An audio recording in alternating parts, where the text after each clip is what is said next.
Hey friends, I'm going to do another decoder install, but this time I'm going to do things a little bit different than what I normally do. I'm going to put the actual decoder that is correct for that particular model. I've got a Kato SD40-2. I've got the ESU sound decoder that is for the SD40-2. I know, different, eh? Anyway, I'll show you what I did. This is the decoder I'll be using. It's actually for a Kato locomotive, which is a little different for me. This should be fairly straightforward.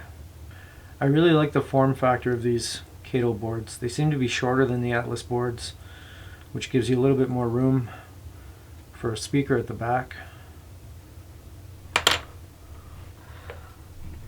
These guys have a Digitrax decoder in them already. Yeah, I used a little bit of tape because before, if you picked up the model, the shell would just pop right off. And I put a nose light on it, as the Algoma Central 40-2s had. There's the LED there, just on a little piece of plastic.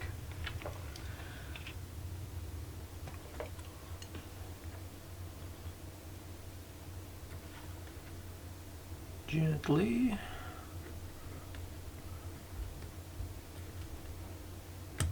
There we go. As you can see, the sound decoder doesn't come with the paddles to touch the motor tabs. So I could just take these off, transfer them to this, but I might want to sell this decoder later or keep it for another model. And I'll just leave it alone. I'll make my own paddles, I think. Paddles? I guess that's what I'll call them. Contact paddles. So that will slide in there. It'll sit like that. Giving me a fair bit of space at the back for a speaker. I think the soldering iron should be hot. Let's see if I can remember. Red goes far, black goes near. Guess I could consult the video if I ever need to.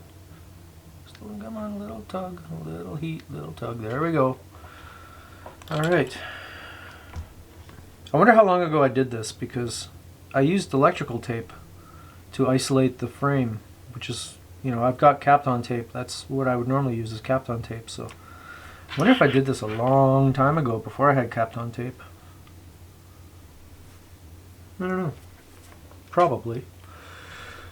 I think I'll just leave it because it's good enough. Okay, let's just see how this fits in here. Yeah, everything's isolated on the back. That's lovely. I really like these Kato boards.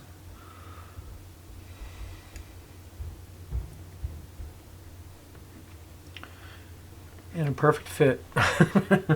I'm not used to things working this well. I'm usually trying to put an Atlas board in a Kato or hardwire or something. It's lovely. I'm going to make my own paddles. I got this piece of brass. Had it forever. Looks like it's spent some time in my shed. There was about 10 years where the kids were little and I didn't have a layout, so I put some stuff in my shed. And I wonder if that's where this lived, where it was moist.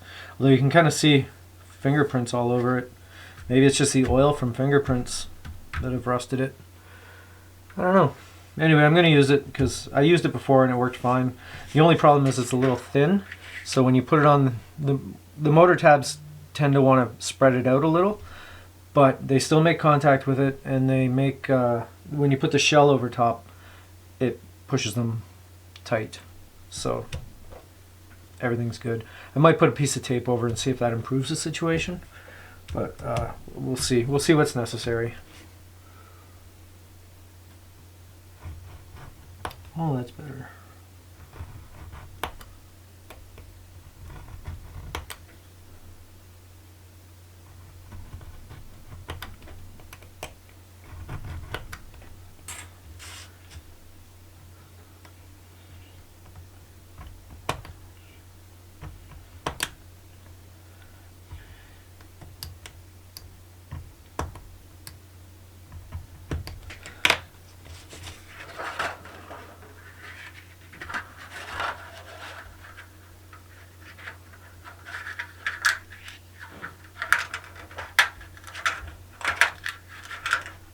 Oh, just let it go.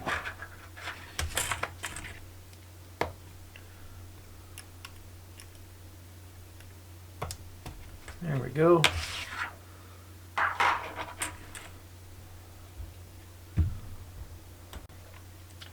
I just had a thought to solve the thinness issue. I'm just going to fold it in half like this. Maybe solder it. Let me get the pliers to really flatten that out flat. Maybe solder it together.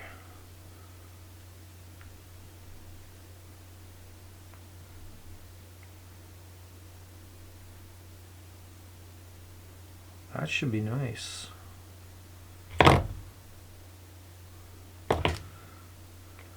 Just add a little tab here.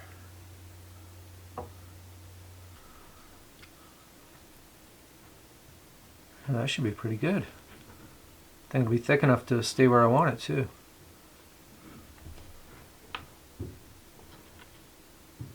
I'm gonna do it. Let's see what happens. I think it's gonna be easier to solder this out of the locomotive, so let's see. A little bit of flux there, and a little bit of flux there. I find the flux, I don't know if this is the way it actually is, but I find the solder only goes where you put the flux. I guess if you really heated it up, you would get it to travel, but the key here is to be quick. Will it sit there? Oh, it'll sit there.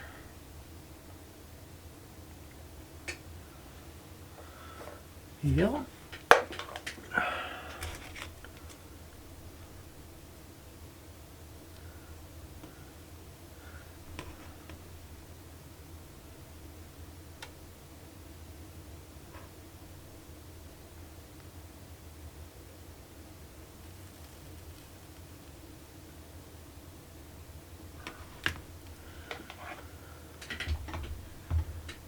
How did that do? Didn't seem like I got a lot of solder on it, but ladies and gentlemen, it's staying. Let's see if I missed where the contact is. I think I'm good though. Oh yeah. Beauty.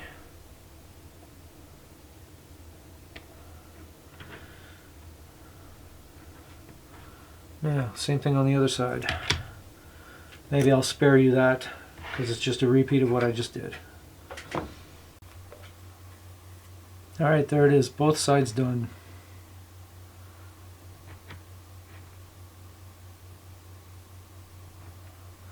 Let's solder up the headlight. Hopefully the wiring is the same as Digitrax, so that was, the red wire went farther away from me.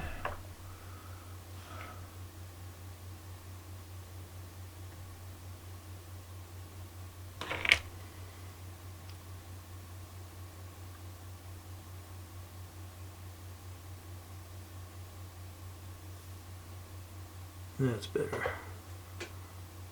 Yes.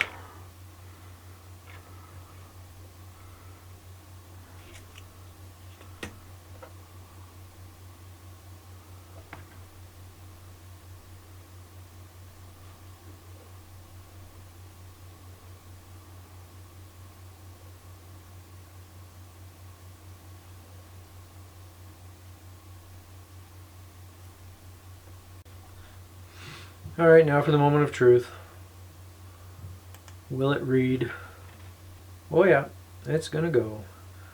Turn on the front light, which, okay, that's what I thought. I gotta reprogram it so that the front light is actually the white LED. Now do we have movement? Yep.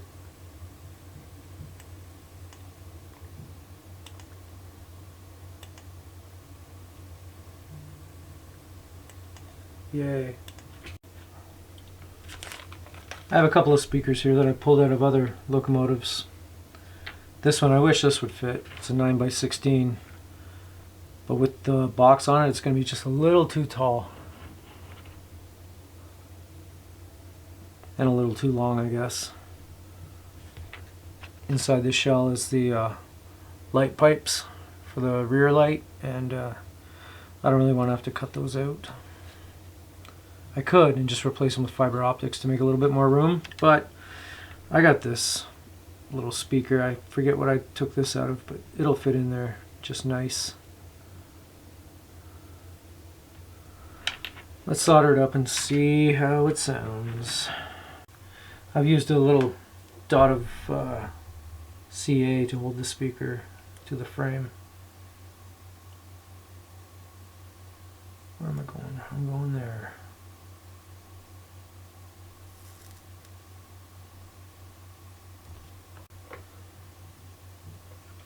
Do a test again,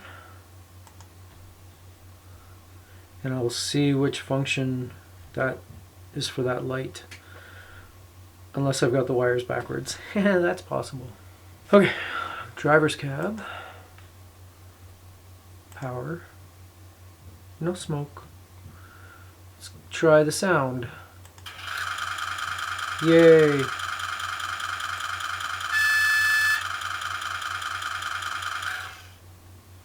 And of course we should still have motion. Yep. I didn't do anything to change that. Okay, let me just see which function that light is. So that one down there is what we're looking at. And it's aux 1 is the front light power. Let's see if that's connected or not. Alright, it's updating the decoder, of course. And yeah, it's aux 1 needs to be turned on to get that light to work. And it wasn't, so there's still a chance I've got the wires backwards, but we'll know in a minute. And then light. Okay, yep, I was right. I'll go into function mapping later and turn this light off and just leave this one on. Now to write a proper sound file to this.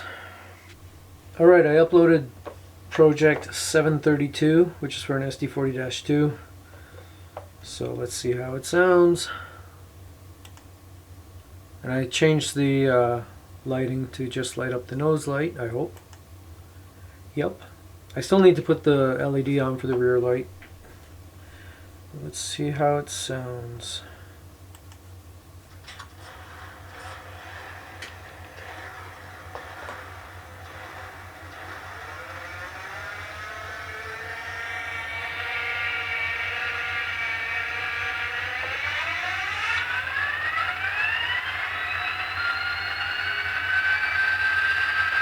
Let me just turn that down a lot.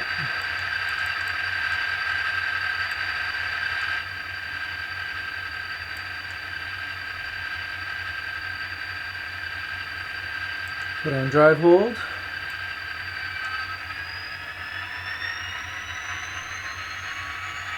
It works. I'll turn it down more. I'll adjust all the sounds to suit me better. I like it kind of quiet, so. Alright, for my next trick, I'm going to do the rear light, and here we go, warm white. Is that even a warm white I got on the front? Looked awful blue. Let's see. That looks awful blue. Let me go back through my stash. There we go. Just the front and rear light, come on. Works for me. Okay. Drop the shell back on.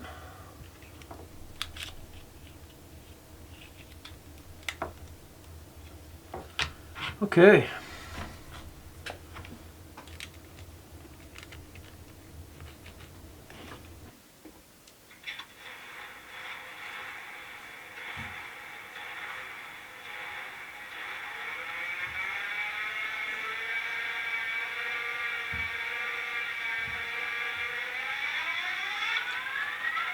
Sounds like it takes a little work to get that guy going. Sounds a bit crackly, So I'm probably going to replace that speaker at some point. I'm going to turn it down more too, that'll help. But I usually get the speaker enclosures from Streamline Backshop. They come with a little speaker, and you get all shapes and sizes and stuff. I'll see what's available from ESU first that would fit in there. But I really like what Streamline Backshop has going on there. Here's the headlight. I think I need to adjust it just a little. Bring the light down just a bit.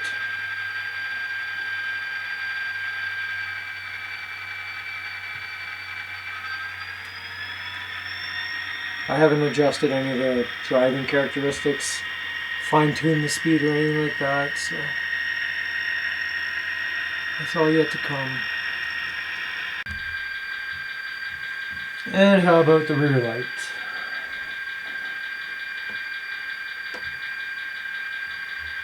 There we go. I will put ditch lights in it eventually, but till then, good enough.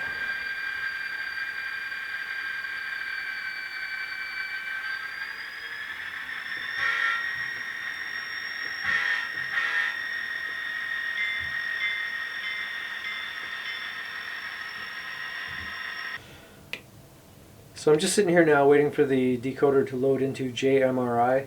It takes a little while. I've got a PR4 programmer that when you set it in programming mode, it goes a lot faster than just doing it through the Digitrax command station.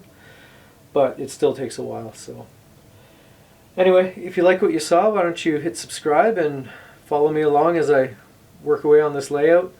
I'm going to have an update video coming soon just to show you what I've been working on. You might have seen a little taste of it there, but at the end of the video. But anyway, I'll see you in the next one.